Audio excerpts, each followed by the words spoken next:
안녕하십니까. 오늘 토론의 사회를 맡은 김익태입니다. 제22대 국회의원 선거가 이제 12틀 앞으로 다가왔습니다. 오늘은 유권자 여러분의 선택에 도움을 드리기 위해 제22대 국회의원 제주시 갑 선거구에 출마한 후보자들과 함께 토론 시간을 마련했습니다. 이번 토론회가 후보자들의 자질을 검증하고 공약과 정책을 유권자들에게 알리는 의미 있는 시간이 됐으면 좋겠습니다. 오늘 토론회는 공직선거법 초청 기준에 따라 2명의 후보를 초청했고요. 좌석 배치와 발언 순서는 사전 추첨에 따라 결정했다는 점 알려드립니다. 먼저 출연 후보자를 소개해드리겠습니다. 화면 왼쪽부터 더불어민주당 문대림 후보입니다. 반갑습니다. 화면 오른쪽 국민의힘 고광철 후보입니다. 안녕하십니까. 네, 첫 순서로 후보자들의 시작 발언을 들어볼 텐데요. KBS에서 준비한 후보 소개 영상부터 보시겠습니다.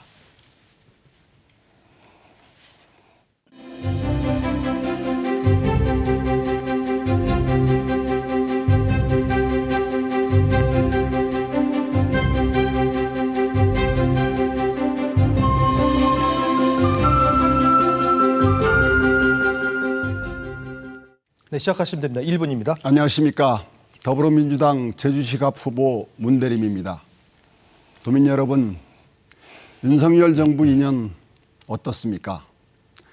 소상공인과 자영업자, 농어민들의 어깨는 점점 처져만 갑니다. 윤석열 대통령께서 그렇게 강조했던 공정과 정의는 어디 갔습니까? 만인 앞에 평등해야 될 법은 윤석열 일가만, 대통령 일가만 피해가고 있습니다. 어디 그뿐입니까? 한반도 평화체제의 위기까지 거론되고 있습니다. 민생 파탄, 평화위기, 전쟁위기, 이대로 방치해서는 안 됩니다. 이번 4월 10일 총선을 통해서 윤석열 정부에 회초리를 들여야 됩니다. 그래서 미래가 기대되는 대한민국을 만들어야 합니다.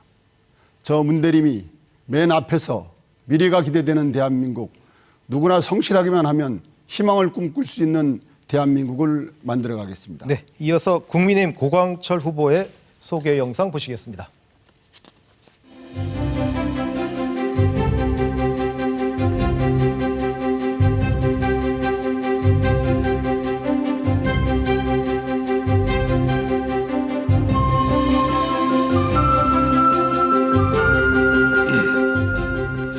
네, 고 후보께도 1분 드리겠습니다.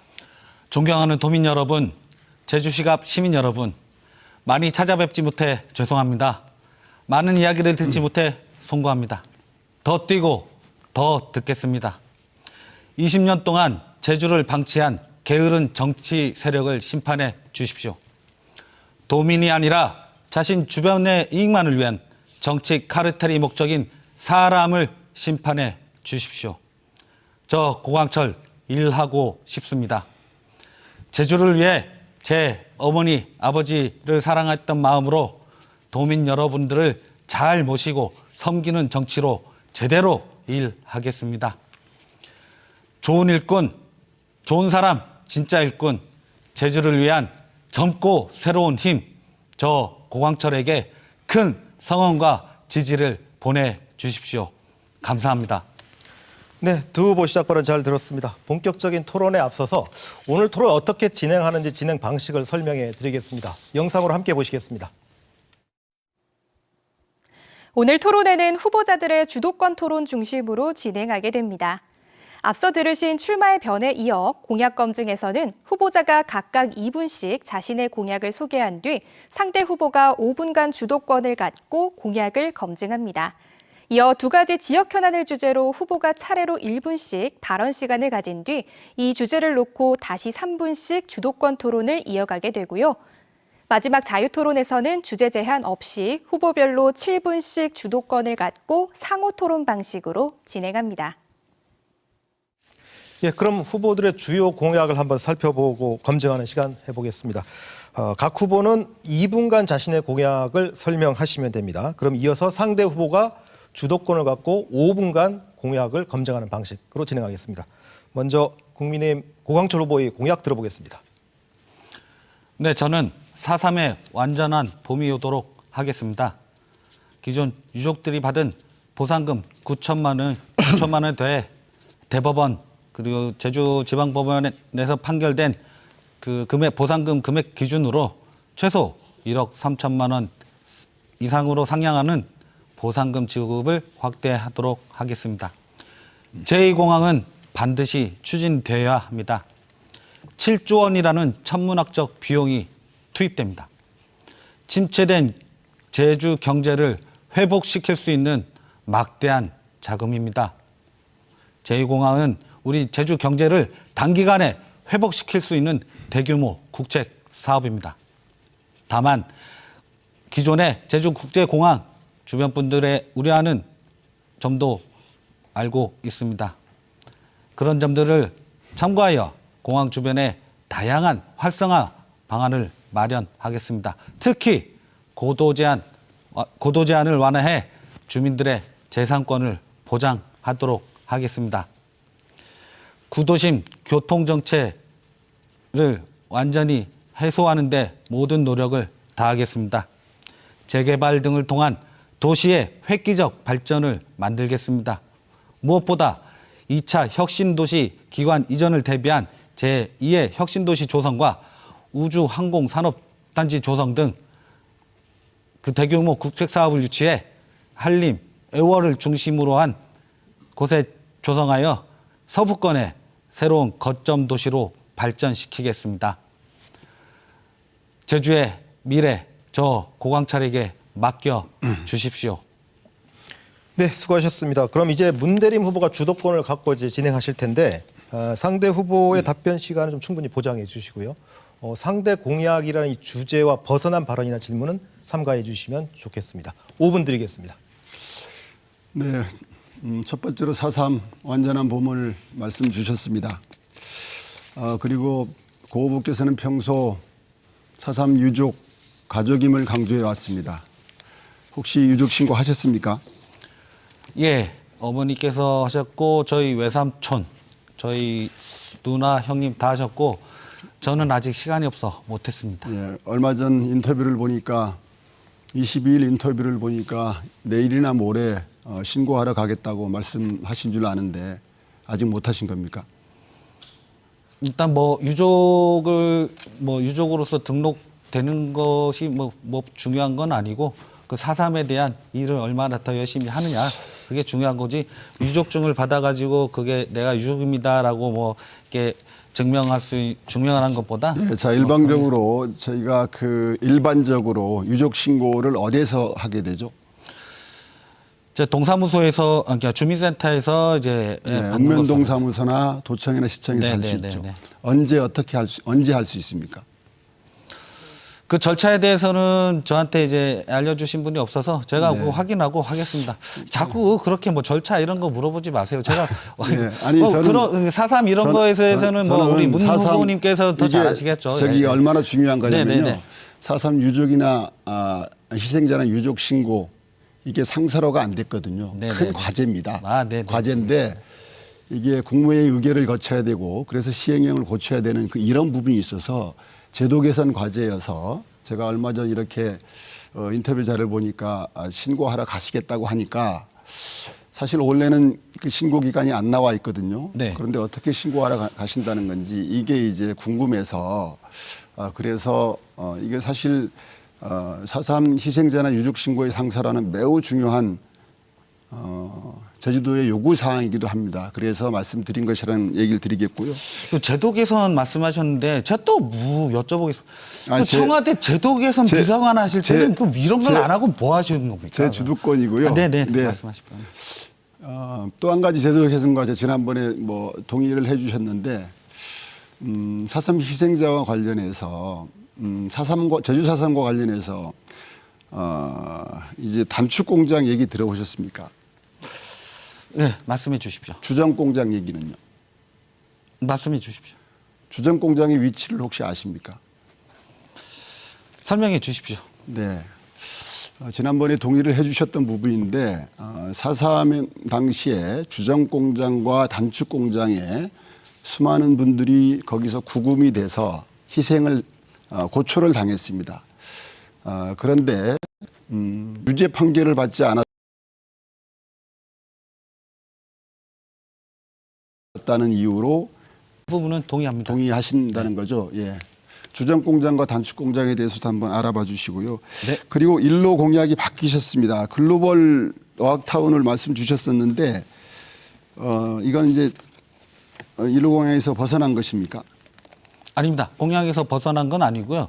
글로벌 제가 어학타운이라- 처음에 1호 공약을 말씀하셨는데 예, 제가 묻겠습니다. 네, 네, 네. 글로벌 어학타운이라고 하면 영어 마을을 말씀하시는 겁니다. 그건 잘못 알고 계신 거예요. 보도자료 자세히 안 보신 것 같은데 네. 지금의 그 외국어 교육은 영어 중심이니 다른 제2 외국어, 자, 뭐 스페인어라든지 불어 그러면 이거를 제가 어릴 때부터 묻겠습니다. 네, 네. 수요자는 누구죠? 수요자는 제주도민입니까? 아니면 육지에서 오시는 학생들입니까? 일단 수요 인원은 일단 제주 도내 그 우리 아이들이 그럼 선제적으로 공교육을 보완하는 차원에서 그렇습니다. 네, 네. 네. 학교에서는 아니, 이런 걸 그러니까 많이 배우지 못하잖아요. 이게 많으신 분들이 오해를 하고 있는데 사실 그 영어 마을 같은 경우에 경기도인 경우에 1,751억을 투자해서 세 군데 진행을 했었는데 전부 다 운영 적자에 시달려서 그리고 교육 환경 영어 교육 환경 변화에 따른 외국어 교육 환경 변화에 따른 문제 때문에 다 문을 닫고 평생 교육 시설로 전환했거든요. 그래서 때늦은 이슈를 들고 오셔서 제가 좀 궁금해서 여쭤봤던 네, 것입니다. 문호법 시간 다 쓰셨습니다. 때늦은 시간 다 쓰셨습니다. 예. 다음은 이제 더불어민주당 문대림 후보의 공약을 한번 들어보시겠습니다. 혹시 2분 드리겠습니다. 네, 저는 제주 가치에 기반한 도민 성장 시대를 열어가도록 하겠습니다. 1차 산업을 활성화시키겠습니다. 무엇보다도 편하게 농업에 종사할 수 있도록 농어민 수당의 법제화를 이루도록 하겠습니다. 그리고 제주도가 장점을 갖고 있는 어쩌면 독점성을 갖고 있는 작목에 대해서 가격 결정권을 행사할 수 있도록 농산물 공영도매시장을 설치하도록 하겠습니다. 또한 농업재해 품목 대상위 확대, 보상이 현실화를 이뤄나가도록 하겠습니다. 진정한 6차 산업의 틀을 마련하기 위해서 농산물 가공 유통센터를 만들도록 하겠습니다. 제주농업의 향후 50년을 준비해야 됩니다. 농업의 IT와 스마트화는 대세입니다. 미래농업센터를 설치해서 준비하도록 하겠습니다. 민생 심각합니다. 소상공인과 자영업자들의 고금리 부담을 덜어드리겠습니다. 경영비 부담을 덜어드리겠습니다. 무엇보다도 소비 진작, 내수 진작을 위한 판매 증진을 도와드리겠습니다. 또한 그럼에도 불구하고 부득이 폐업을 해야 될 때는 원활한 폐업과 신속한 재도전 기회를 부여하도록 하겠습니다. 복지에 대해서는 국가 책임을 확실히 넓혀야 됩니다. 요양병원 간병비 국가 부담을 대폭 늘리도록 하겠습니다. 4.3의 정의로운 해결 멈추지 않겠습니다. 특별법을 개정해서 4.3 희생자 범위 확대 그리고 의료복지재단 등을 설립해서 4.3 희생자 유족들의 원혼을 달래고 유족들의 편안한 삶을 보상적 삶을 보장하도록 하겠습니다. 문대림이 그 모든 일들을 민주당과 함께 해내겠습니다. 네, 고맙습니다. 시간 다 쓰셨고요. 자, 이번에는 고광철 후보가 공약을 검증할 차례인데요. 마찬가지로 상대 후보의 발언 시간 충분히 좀 보장해 주시고 상대 공약이라는 주제 한정해서 토론해 주시기 바랍니다. 5분 드리겠습니다. 네, 먼저 제가 여쭤보기 전에 아까 답을 못한 부분이 있어서 조금 설명드리고 넘어가겠습니다. 그 파주 마을 같은 경우는 파주는 제가 아까 글로벌 어학타운이라 하면 영어 중심의 교육이 아니라 제2 외국어라고 분명히 말씀드렸고요. 파주의 같은 사례는 영어 마을입니다. 영어 마을이니까 영어 교육 같은 거는 잘 돼 있기 때문에 그게 운영이 잘 안 될 수밖에 없던 거고 제가 말한 제주의 글로벌 어학타운은 영어가 아닌 다른 제2 외국어, 그냥 스페인어, 불어 필요하면 요즘 이게 글로벌에서 이제 좀 부각된 중동 아시아권의 언어 같은 게 굉장히 필요하거든요. 그런 부분을 말씀드렸다는 걸 말씀드리고 네, 네. 그 공약과 관련해서 한번 여쭤보겠습니다. 이 지역 균형 발전을 말씀하셨는데 구체적으로 어떤 방안이 있습니까? 어떤 지역 균형 발전 말씀 주신 걸 얘기하는 거죠? 그 공약에 보니까 지역 균형 발전이라고 단어가 나오는데요. 네, 네. 지역 균형 발전을 위해서 어떤 그 구체적인 공약이 있으신 거죠? 지역 균형 발전의 관점은 지역 입장에서의 지역 균형 발전이 있을 수가 있고요. 국가 차원에서의 지역 균형 발전이 있을 수가 있다라고 봅니다. 지역 차원에서는 산업 구조의 문제, 문화 시설의 문제 때문에 도심으로 집중할 수밖에 없는 상황입니다. 그래서 농어촌 지역으로 기본적으로 생활 인프라를 개선해주고 문화 시설들을 대폭 확충해주고 또 정주 여건들을 개선해주는 작업이 매우 필요하다 이런 생각을 합니다. 그리고 전국적으로는 지금 인구 소멸이 인구 소멸에 따른 네네 알겠습니다. 네. 뭐 전국적인 얘기는 하실 필요 없고 자 지역 균형 발전 이렇게 말씀하시는데 그 늘 말씀드립니다만은 도의원하고 도의장 하실 때는 서부권의 지역 균형 발전 그때는 서귀포에만 관심을 쓰셔서 그런 겁니까? 아니면 이 지금 제주시 갑의 어떤 도심과 이 서부권 농어촌과의 지역 균형 발전에 관심이 없어서 그런 겁니까? 아니, 그때 도의원하고 도의장 하실 때는 뭐 하시고 지금에 와서 자꾸 그런 거를 약속하시는지 잘 모르겠고요. 자, 두 번째. 자, 요양병원 간병비를 강화하시겠다 말씀하셨는데 저도 그 점은 동의합니다. 저는 거기에 더해서 우리 사회복지사들의 어떤 수당 현실화 및 처우 개선이 필요하다고 보는데 여기 동의하시죠? 네, 동의합니다. 네. 그리고 그제인가 토론회죠. 그 공공형 임대주택 주거 문제 공약을 이렇게 네. 토론하면서 저는 이제 청년 공공형 임대주택 확대하겠다. 우리 문 후보님께서도 네. 이 공공형 임대주택 확대를 말씀하시면서 도시공사 추진을 말씀하셨어요. 기억하십니까? 네, 네, 네. 그 도시공사를 굳이 만들 필요가 있습니까? 답변합니까? 네. 예, 저는 이제 주택도시기금, 제주주택도시기금 공사를 설립해야 된다라고 보고 있습니다. 제주도 분들 28만 명이 청약을 넣었습니다. 그 돈이 8,500억 정도 됩니다. 그 모은 돈이 제주도의 주택 문제를 해결하기 위해서 쓰이는 게 아니라 수도권 중심의 주택 문제를 해결하기 위해서 쓰이고 있습니다. 제주도의 경제 규모면 제주도시 주택공사를 만들어가지고 그 돈을 가져와서 행자부에서 부채 비율만 좀 높여준다면 충분한 예산이 될 것으로 보고 있고 제주형 주택 문제를 해결할 수 있다. 그리고 그 과정에 우리 고 후보님께서 얘기해 주신 청년주택 문제라든가 어르신 주택 문제를 해결해 나갈 수 있는 재원을 확보하는 것이다. 저는 사무의 이양도 중요하지만 사업권의 이양 또는 행정자치도 중요하지만 경제의 자치 이런 쪽에 좀 관심이 있다 보니까 네네. 예, 네, 알겠습니다. 이런 말씀을 드렸다는 네, 알겠습니다. 것으로 이해해 주십시오. 예. 굳이 도시공사를 추진하겠다는 말씀에 대해서 이 관련된 쪽에 종사하시는 분들은 전 모르는 소리다. 제가 말씀드릴게요. 제주개발공사가 있는 건 아시죠? 네, 알고 있습니다. 여기서 주택 관련 사업도 하는 거 알고 계십니까? 알고 있습니다. 네. 여기서 임대 사업도 하고 분양 사업도 하고 공공 임대 사업도 하는 것도 알고 계시죠? 네, 알고 있습니다. 여기에 JDC 개발공사의 주거복지 주택 도시과 있는 것도 아시죠? 네, 뭐 정확히는 모르지만 네네네. 예. 자꾸 난센스로 물어봐서 죄송한데, 자 굳이 도시공사를 만들지 않아도 이 지금 제주개발공사가 하고 있는 주택 사업을 더 확장시키면 되는 거거든요. 뭐 그런 시각도 있을 수가 있습니다. 아까 주택 그 기금 말씀하셨는데 그 기금도 필요하면 제주개발공사라든지 도로 이관을 해서 도가 관리를 해서 그 제주개발공사가 그렇습니다. 하는 주택 사업에 그 기금을 활용하도록 시간 모두 하고 쓰셨습니다. 그렇게 하면 멈춰주시고요. 바로 예. 자, 두 후보의 공약을 듣고 서로 검증하는 시간을 가져봤고요. 이번에는 제주시 선거방송 토론위원회가 선정한 지역 현안을 주제로 한번 토론 이어가 보겠습니다. 우선 각 주제에 대해서 후보의 답변을 1분씩 듣고요. 이어서 3분씩 주도권을 갖고 토론하는 방식 이렇게 진행해 보겠습니다. 첫 번째 주제는 민생경제 활성화 방안입니다. 요즘 지역 경제에 대한 걱정의 목소리가 높죠. 이런 민생경제를 살릴 수 있는 방안은 무엇인지 한번 들어보겠습니다. 먼저 민주당 문대리 후보께서 1분 말씀하시죠. 저는 우선 소상공인과 자영업자분들에 대한 지원이 필요하다고 봅니다. 고금리에 대한 부담이 너무 큽니다. 그래서 소상공인 정책 자금을 2배 이상 확대해서 실질적인 도움을 줘야 된다. 그리고 저금리 대환대출 금액 예산도 대폭 확대해서 이자 감면 혜택을 실질적으로 받을 수 있게 해야 된다고 봅니다. 또한 대출 상환을 장기 분할 상환 방식으로 연장하는 프로그램도 만들어서 고금리에 시달리고 있는 소상공인과 자영업자들의 숨통을 터줘야 된다 이렇게 생각합니다.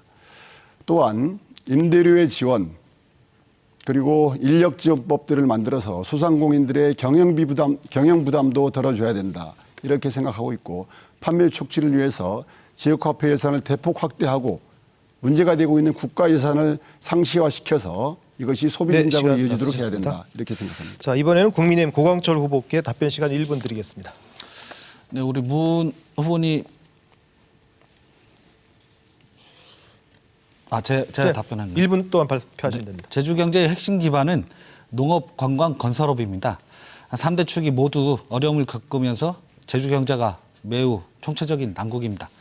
건설업을 살리겠습니다. 제2공항 신속히 추진하겠습니다. 우주항공산업단지나 IT 관련 밸리 등 대규모 국책 사업을 통해 건설 경기 활성화가 필요합니다. 관광산업은 새로운 패러다임 전환이 필요합니다. 다양한 관광 인프라를 구축해 경쟁력을 강화시켜야 합니다. 대안 없이 중단된 들불축제 부활을 검토해야 합니다. 관광청 시설과 서부권 유치가 필요한 이유입니다. 농어업인 위기 극복에 힘쏟겠습니다. 에너지 비용 지원, 폭등한 비료값 부담 완화 등을 위한 지원을 강화하겠습니다. 애월한 국가 어항으로 전환시키겠습니다. 네, 시간 다 쓰셨습니다. 자, 지금부터는 주도권 토론 들어갈 텐데요. 앞서 마찬가지로 주도적으로 토론을 이끌어 가시되 상대 후보의 답변 시간을 보장해 주시면 되겠습니다. 이 민생경제 활성화라는 주제에서 벗어날 경우는 제가 제지하겠습니다. 자, 문대림 후보께 먼저 3분 드리겠습니다. 네, 민생경제가 어렵습니다. 저는 이 민생경제의 문제를 풀기 위해서 지역 차원에서의 접근도 중요하지만 국가의 정책 기조가 좀 바뀌어야 된다 이런 생각을 갖고 있습니다. 그래서 우리 윤석열 정부가 지향하고 있는 견제하고 있는 긴축재정을 건전재정 부분을 너무 고집하지 말고 확대재정으로 좀 전환시켜서 중소상공인에 대한 지원의 폭을 넓혀야 된다 이렇게 생각하는데 어떻게 생각하십니까?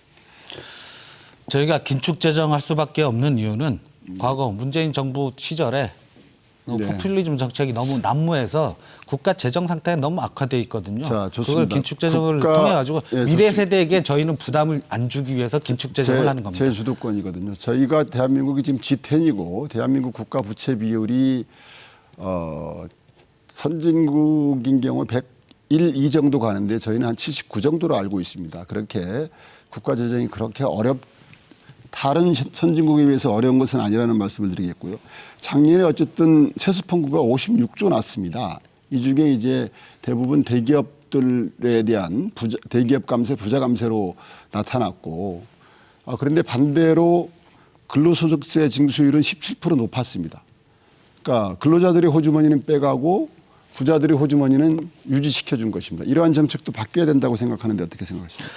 그 부자 감세하는 서민들의 호주머니에서 더 세금을 빼간다는 그렇게 이제 어떤 좀 호도하는 발언은 좀 그러니까 안 해줬으면 근로소득세가 이게 세수 펑크가 난 이유는 그때 작년에 됐습니다. 글로벌 경제가 어렵고 근로소득세가 그럼에도 불구하고 근로소득세는 17% 증가했다는 겁니다. 23년 1조 6천억 정도가 증가한 것이죠.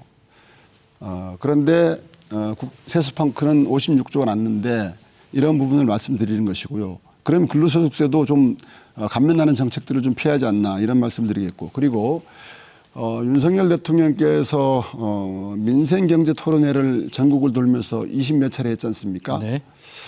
제주도는 어떻게 된 거죠? 약 1,000조 정도 예산을 말씀하신 거로 아는데 제주도는 빗겨 갔습니다. 예. 이에 대한 입장은 어떻습니까? 지금 전국을 다니시면서 민생 정책 토론을 하고 계신데 제주도에 오셔서도 민생 경제 토론회를 하실 것으로 언제쯤 하실 것 같습니까? 그건 저한테 저한테 제가 이제 뭐 대통령실에서 저한테 개인적으로 알려주는 건 아니고. 그러니까 제주도민들이 생각하기에는 23차례 정도 할 정도면 17개 광역시도 중에 하나인 제주도에 왜 안 오느냐. 제주도도 이제 관광청 약속하셨고 또 신앙만도 약속을 했었지 않습니까? 안 오실 게 아니고 네, 오신다니까요. 문 후보 시간 네, 다 쓰셨습니다. 네, 네. 자, 이번에 이제 국민의힘 고광철 후보께 주도권 드리겠습니다. 역시 3분 드리겠습니다. 문대림 후보님 주차 문제는 민생 현안으로 당연하게 관심을 가져야 할 사안이다. 아까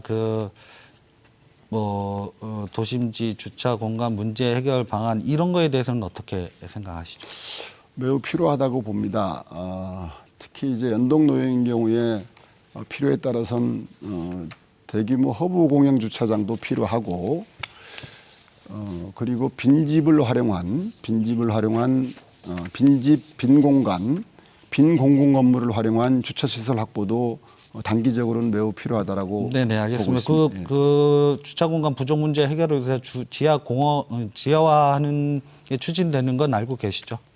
지하화가 추진되고 있습니까? 이건 나중에 한번 예, 확인해 한번 보십시오. 제가 네. 한번 찾아보겠습니다. 그러니까 연동 노영동 도심 주차 문제는 구체적 방안과 정책이 필요하고 특히 예산 조달이 도정 재정 자립도가 낮기 때문에 그 어떤 이 교통 재정을 획기적으로 바꾸기 위해서는 막대한 비용이 투입되거든요.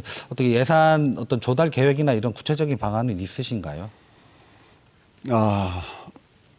주차장 그러니까 교통 문제, 도시계획 문제는 기본적으로 지방 사무입니다. 오영훈 도정과 협의해서 제게 일할 기회가 주어진다면 필요한 국비 확보 부분에 대해서 서로 연구하고 예산을 국비 확보는 어떻게 확보할 생각이신 거죠? 관련 예산의 항목을 봐야 되겠죠. 예. 그 도로 환경 개선에 필요한 사업에 관련 예산 사업을 보신다는데 그래서 저는 제1호 법안 공약으로 도로법 개정을 말씀드렸습니다. 이게 네. 70만 이상 대도시를 광역시와 같이 하면 국고의 절반 이상을 받을 수 있도록 법 개정을 하면 됩니다. 그리고 아까 그 소상공인 이렇게 말씀 많이 하시는데 지금 대출 지원이라든지 이런 걸 많이 말씀하시거든요. 저희가 윤석열 정부에서도 제가 국회에 있을 때 산업통상자원 중소벤처기업위원회 이렇게 보좌 업무를 많이 맡아서 잘 알고 있는데 저희 윤석열 정부에서도 소상공인 분들에 대한 각종 정책과 지원을 강화시켰고요. 특히 이게 중소기업 소상공인 분들 못지않게 이 중소기업 이분들의 경영 어려움이 굉장히 컸거든요. 코로나 등을 겪으면서 제가 이제 그분들이 이제 4대 보험에 대한 이제 부담을 완화시키기 위해서 4대 보험 납부 유예라든지 분할 납부를 가능하도록 한 법 개정도 제가 해드렸었습니다. 그런 것도 참고해 주시면 했다는 거. 예. 저희가 이제 예산이 소상공인들을 위한 중기청 예산이 지원 예산이 정책 자금이 8조 6천억인가 돼 있더라고요. 예, 됐습니다. 고 후보도 시간 규모가 모두 부족하다. 쓰셨습니다. 예, 이런 생각을 해봅니다.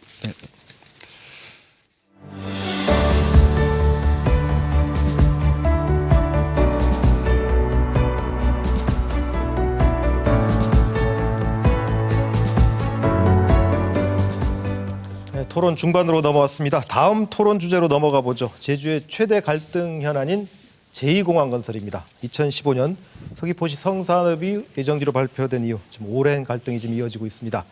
자, 이 공항 건설에 대한 후보의 입장과 대안은 무엇인지 한번 알아보도록 하죠. 진행 방식은 앞서 주제 토론과 같이 먼저 두 후보의 먼저 답변을 듣고 주도권 토론으로 이어가겠습니다. 국민의힘 고광철 후보께 먼저 1분 드리겠습니다. 네, 제2공항은 반드시 추진되어야 합니다. 앞에서도 말씀드렸습니다마는 제2공항 건설을 통한 우리 그 제주도 대규모 국책 사업에 어떤 막대한 7조 원이라는 천문학적 예산이 투입되는 대규모 국책 사업이죠. 이러한 그 막대한 자금이 제주도로 이게 들어올 경우에 어떤 지금 침체된 건설 경기라든지 지금 자금 흐름의 어떤 활성화를 통해서 단기간에 이 지금 어려운 제주 경제를 빠르게 회복시킬 수 있을 것입니다. 다만 알고 있습니다.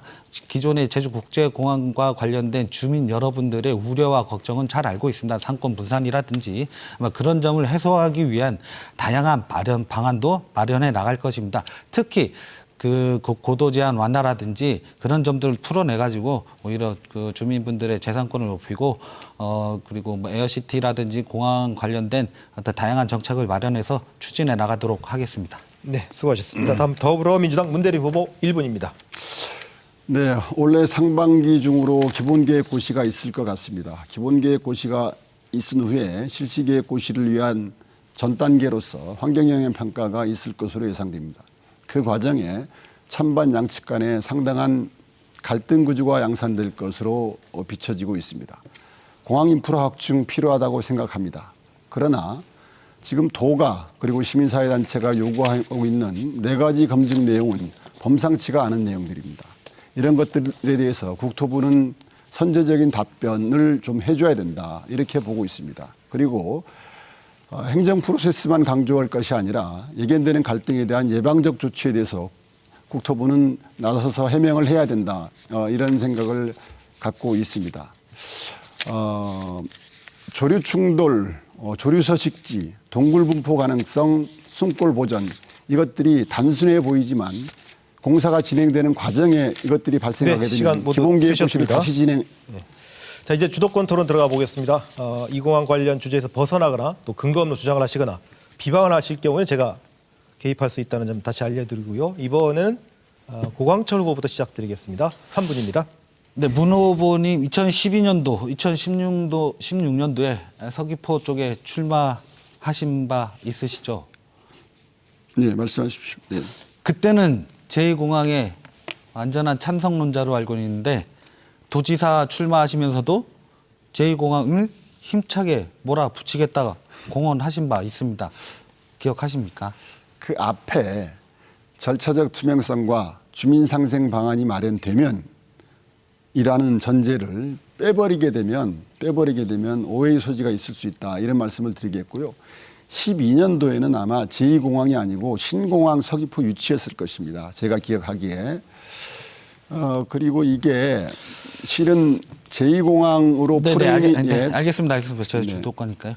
아까 뭐 조류나 그런 거 말씀하시고 그런 점에서도 많이 검토되어야 한다고 말씀하시던데 이 공항의 그런 문제는 이제 어떤 조류나 이런 거보다는 어떤 조종사의 어떤 그 능력 그런 거에 좀 좌우된다는 게 아마 이카오 국제항공기구의 어떤 그런 설명이 있고요.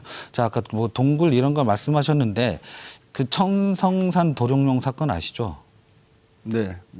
그것도 이제 KTX 터널 구축한다고 되게 오랜 시간 갈등이 있었던 어떤 큰 이게 사업이었었는데 이 사회적 그 갈등이 지속되는 순간 사회적 손실 비용이 굉장히 컸습니다. 제가 말씀드리는 다만 이게 그 KTX 건설 후에 오히려 도룡뇽이 더 많이 나왔다는 얘기는 아시죠? 공항 건설 과정이 그러니까 자꾸 이제 동굴이 환경 문제에 대한 걱정은 저도 충분히 동감합니다만은 네. 그런 것들을 다 검토해서 추진된 게 지금 제2공항 건설이고요. 자, 이제 문재인 대통령님의 약속이시기도 하셨습니다. 문재인 대통령의 약속 분명합니다. 네네.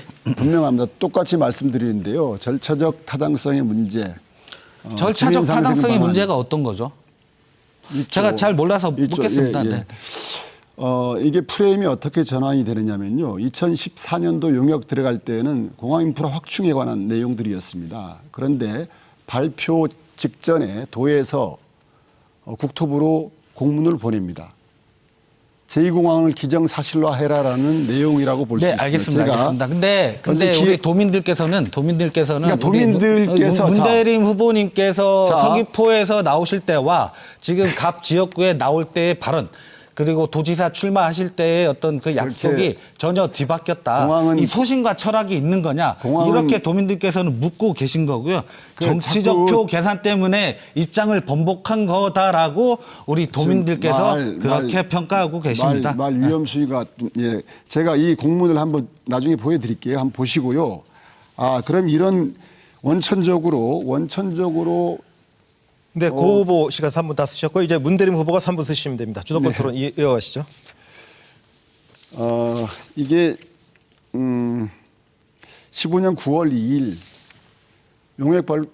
용역이 한창 진행돼서 결과가 발표한 40여일 전에 공항 인프라 확충 사정 타당성 검토 용역에 따른 제주도 입장에서 국토부로 보내거든요. 여기에 보면 신공항 건설, 그러니까 기존 공항 폐쇄 신공항 건설 용역 과업 진행 시에 도민 갈등이 극대화되어 공항 인프라 확충 사업이 차질이 있다고 판단되어 이번 용역에는 포함시키지 않도록 조치해 주시기 바랍니다. 이거는 뭐냐면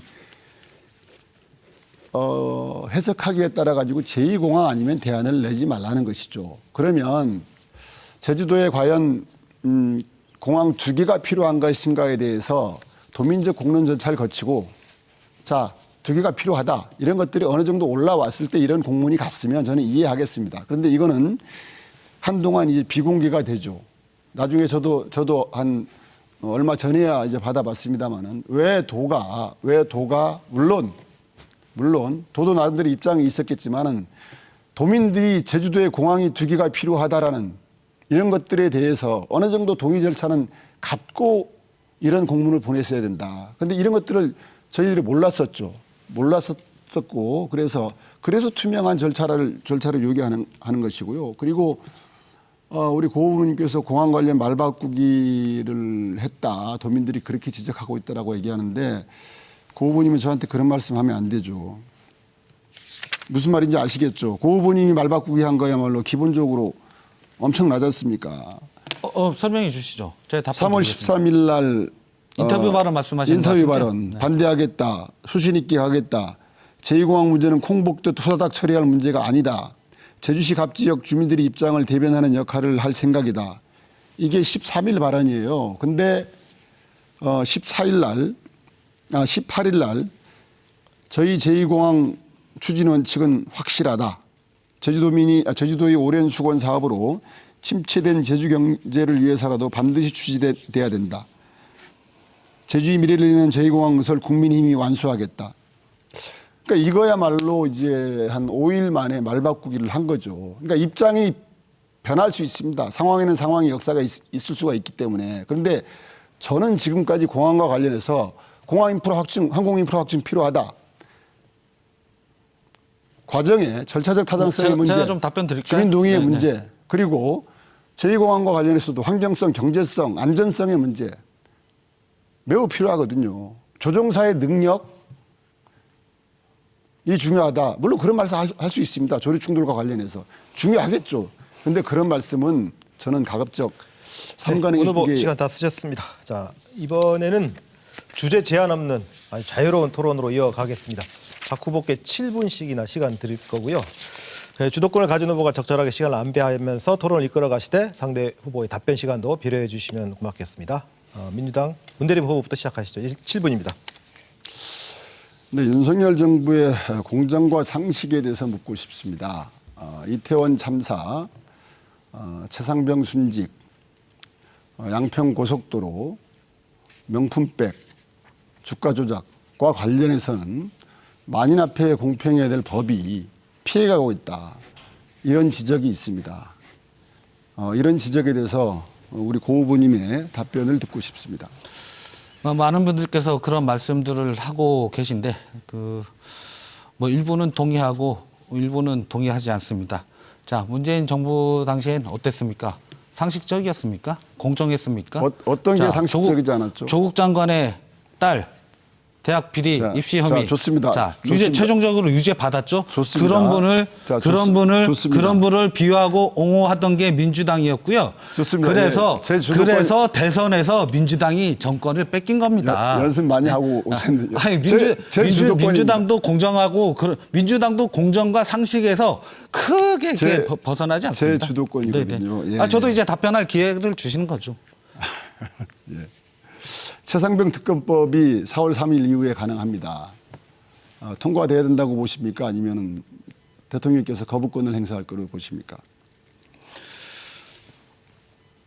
제가 국회의원이 아니어서요. 예. 제 사견으로 사견을 묻는 제 겁니다. 사견으로 말씀드리겠습니다. 그게 통과될지 안 될지에 대해서 제가 뭐 어떤 입장을 밝힐 수는 없고 제 사견으로 말씀드리면 저도 병역을 이수한 대한민국의 아직 젊은 청년이고 이 최상병 문제에 대해서는 저도 참 가슴이 아픕니다. 네. 그런 점에서는 우리 정부가 충분히 잘 검토해야 된다고 생각합니다. 훌륭한 생각으로 봐야지고요. 다시 4.3으로 가겠습니다. 4.3 망언과 관련해서 태영호 조수진 의원 그리고 지금 진화위원장님 이렇게 여러 논란거리들이 있는데 5.18 망언인 경우에는 공천을 취소했었어요. 4.3 망언과 관련해서 제주 지역 국민의힘 후보들이 적당한 조치를 요구했던 적이 있는 것으로 알고 있습니다. 피드백 받으셨습니까? 피드백 받았냐고요? 예, 예. 저한테 직접적으로 오진 않겠죠. 도당으로 오지 않았겠습니까? 제가 직접 들은 건 없습니다. 직접 들은 건 다만 없고. 저희도 이제 그 태영호 의원님이나 그 조수현 그 후보님의 어떤 그런 좀 이게 제주도민이 아니라 제주 4.3에 대해서 완전히 이해하지 못한 부분들에 대해 부분만 가지고 이제 말씀하시는 거는 저도 이제 4.3 유가족으로서 적절치 않았다. 네, 저는 네. 그렇게 일단 말씀드리고 싶습니다. 네. 예, 4.3 유가족도 강조하시는데요. 4.3 그 보상금에 대해서 보상금으로 지금 지급되고 있지만 원래는 배상이라는 주장들이 강합니다. 어떻게 생각하십니까? 4.3의 희생이 국가 공권력에 의한 불법적 희생이었다. 4.3 특별법 제2조 정의에 네, 그렇게 네. 나오죠. 네. 그래서 보상이 아니라 배상이어야 된다. 이런 주장을 하시는 분들에 대해서는 어떻게 생각하십니까? 이게 그 보상과 배상의 어떤 그 개념적 차이는 저도 잘 알고 있습니다. 네, 네. 문 후보님께서 말씀하시는 그 취지를 충분히 이해는 하고 어떤 저희 4.3의 어떤 그 과정이라든지 그 4.3이 갖고 있는 어떤 역사적 의미와 그런 아픈 역사라는 점에서는 보상보다는 국가적 배상 책임이 있다라고 네. 보여지고 있고 아마 대법원과 지난 2021년 제주지방법원에서 나온 판결에서도 아마 그런 점이 좀 언급되지 않았나라고 저는 알고 있습니다. 매우 뭐 훌륭한 사고라고 생각이라고 보여집니다. 감사합니다. 네. 그런데 이제 우리 후보님께서 보상금을 혜택이라는 표현을 쓰셨더라고요. 그러니까 공권력이 불법적 그러니까 공권력이 폭력에 의한 희생이기 때문에 배상적 관점에서 보는 게 맞다. 이거는 혜택이 아니라 당연히 받아야 될 배상. 그럼에도 불구하고 이제 보상 형태로 진행되고 있습니다만은 이 부분에 대해서도 한 번쯤은 다시 한번 좀 판단을 좀 해주시길 좀 바라겠습니다. 제가 혜택이라고 말씀드린 거는 이 보상금 이제 배상금으로 바꾸시죠. 예. 네, 네. 그죠. 이 배상금 문제와 관련 것 외에도 이 추가적으로 좀 더 우리 4.3 네. 유가족이나 지금 알겠습니다. 자녀들까지 왔잖아요. 동의하시는 건 자녀분들이 이게 받을 수 있는 네, 네. 그런 혜택, 예. 그런 혜택을 말씀하신 것은 일테면 5.18 민주화 운동 관련된 분들이 받는 일테면 뭐 이게 자녀들이라든지 예, 뭐 그런 예, 알겠습니다. 뭐 어디 취업에서의 가산점 그 부분은 알겠습니다. 이런 것도 이제 제주 4.3 가족분들에게도 그런 어떤 취업 시 그 부분은 가산점을 알겠습니다. 주는 예, 그런 것도 예. 필요하다는 알겠습니다. 차원에서 예. 혜택이라고 말씀드린 알겠습니다. 겁니다. 네. 예, 예, 알겠습니다. 다시 한번 생각해 보십시오. 그리고 이제 고 후보님께서 저에 대해서 지난 토론회 때 제가 저는 이제 제주도를 산업구조를 다변화시켜야 된다라는 생각을 갖고 있습니다. 그러기 위해서는 많은 제조업들이 생겨나야 된다. 특히 제주가 갖고 있는 내생적 독점적 자원들이 있습니다. 해양 자원도 그렇습니다. 그런 과정에 멸치 얘기가 나왔었습니다. 제주 바다에 멸치가 없다는 게 아니고요. 지금 해명하시는 거죠? 예, 그렇죠. 예. 이게 사과하시는 거죠? 그렇죠. 그렇게 봐도 됩니다. 선도 문제가 있기 때문에 잡는 즉시 삶아야 됩니다. 그래야 상품성이 유지되는데 잡는 배와 삶는 배가 같이 가서 조업하는 이 권연망 어업허가가 제주도에 주어지지 않았기 때문에 묶여 있기 때문에 이것을 이 제도를 이제 풀어야 된다라고 얘기하는 과정이었고 그 과정에 고 후보님도 그런 제도 풀어야 된다라고 얘기를 주셨던 것이고 제주 바다에 멸치가 없다는 접근은 아니었다. 뭐 이런 말씀을 다시 드리겠고요. 그 과정에 오해가 있었다면 오해를 푸시기 바라겠습니다. 고 후보님이 얘기한 예를 들어서 멜튀김 말씀하셨지 않습니까? 멜튀김 좋아합니다. 멜튀김, 멜조림, 멜국. 이게 생물인 경우하고 건어물인 경우를 구분해서 얘기하는 과정에 나온 이제 일이었는데 그런 부분에 대해서는 이제 오해가 없었으면 하는 바람입니다. 네, 받아드리겠습니다. 네, 네. 네, 문 후보 시간 다 쓰셨습니다. 자, 다음은 국민의힘 고광철 후보에게 주도권 드리겠습니다. 7분입니다. 네, 오늘 중요한 토론회죠. 선관위 주간 토론회이기 때문에 도민들을 대신해서 궁금한 점 몇 가지 질문 드리겠습니다. 자, 앞서 토론에서 제가 송재유 의원님께 형님이라고 한 사실이 없다고 했다. 다시 묻겠습니다. 한 번도 형님이라 하신 적 없으십니까? 초지일관하신데요. 후보님께서 저한테 뭐라고 얘기했냐면 형님 동생하는 정치적으로 굉장히 친한 관계 아니었습니까?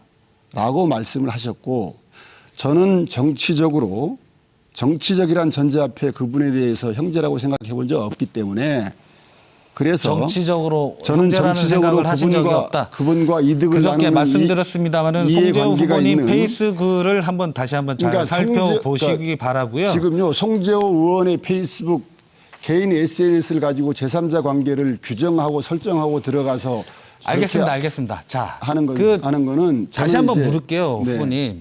자, 녹취록이라 하면 그 녹취된 핸드폰을 갖고 있는 사람이 외부로 유출시키지 않으면 나올 수 없는 파일입니다. 안 그렇겠습니까? 꼭 그렇지는 않을 수도 있습니다. 말씀하십시오. 예. 그게 무슨 말이죠? 아니, 일테면 제 핸드폰에 갖고 있는 파일이 제가 외부로 유출하거나 아니면 다른 사람에게 전달하지 않으면 나올 수 없는 문제인데 그거는 지난번에도 말씀드렸지만 부분에 대해서는 그거는 아마 적절한 어떤 조치가 있을 거라고 저는 생각하고 아까 형님이란 표현을 지금도 뭐 그때 형님 동생이란 그렇게 표현한 적 없다 말씀하셨는데 자 녹취록에 보면 형님이란 말씀이 20회 이상 나옵니다. 제가 다시 얘기하겠습니다. 도민들께 거짓말 하신 겁니다. 다시 얘기하겠습니다. 후보님께서 네, 알겠습니다. 제 주도 시간입니다. 형님 동생하는 정치적으로 또 질문 드릴게요. 굉장히 친한 관계 아니었습니까? 이렇게 설정하고 들어온 겁니다. 목적 의식적이라고 볼 수 있죠. 저는 그분하고 정치적이란 친한 형님입니까 그럼? 아니 나이 드신 분에 대해서 형이라고 부를 수 있죠. 표로 이제 교류도 자주 하시던 그런 친하게 지내던 제가 형님 그분하고 그분을 봤던 게 최근에 알겠습니다.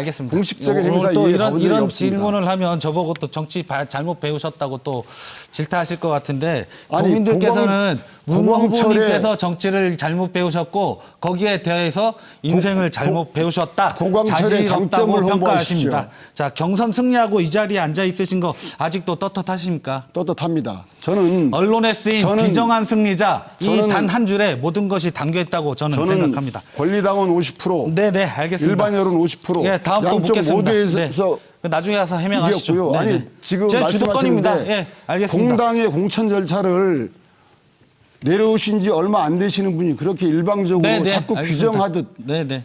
검찰 정권의 후보 담습니다. 그러지 마십시오. 골프 좋아하시죠? 요즘 쳐보지 못했습니다. 예전에 자주 치셨나요?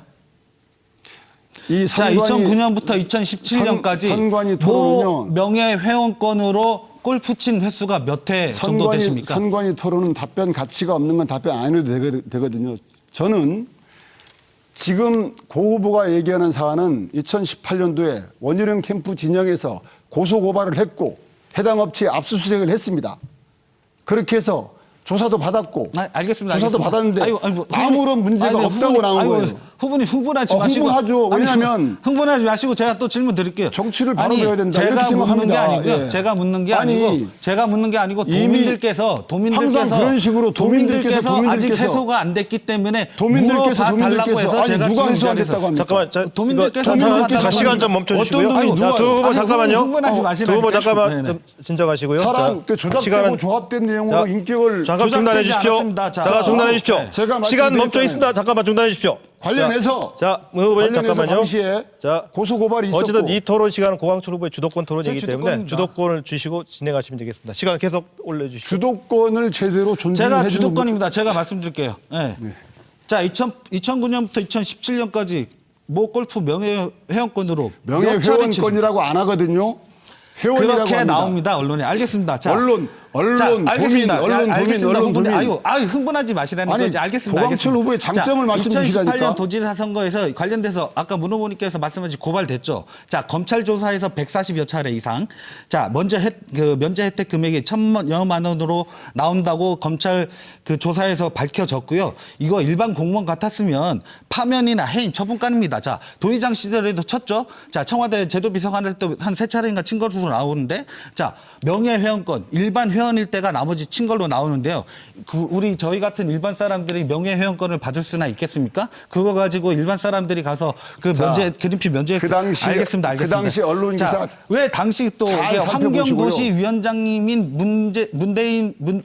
문대림 후보님께만 명예회원권을 줬을까요? 지금 제가 알기로는 다른 도의원님들은 그걸 못 받았다고 하죠. 지금 네, 네. 위험 수위를 넘어서고 있습니다. 자, 알겠습니다. 예, 그 예. 나중에 와서 뭐 적절하게 뭐 예. 조치하시기 바랍니다. 네, 네, 자, 네. 이번 총선을 비롯해 선출직에 안 나오신다고 말한 적 기억하십니까? 이번 총선을 비롯해라는 말은 자, 뭐냐면 JDC 이사장 취임 직후 신임 인사 등에서 지난번 제가 조금 잘못 알아서 잘못 질문드려요. 자, 선출직에 출마하지 않는다고 했습니다.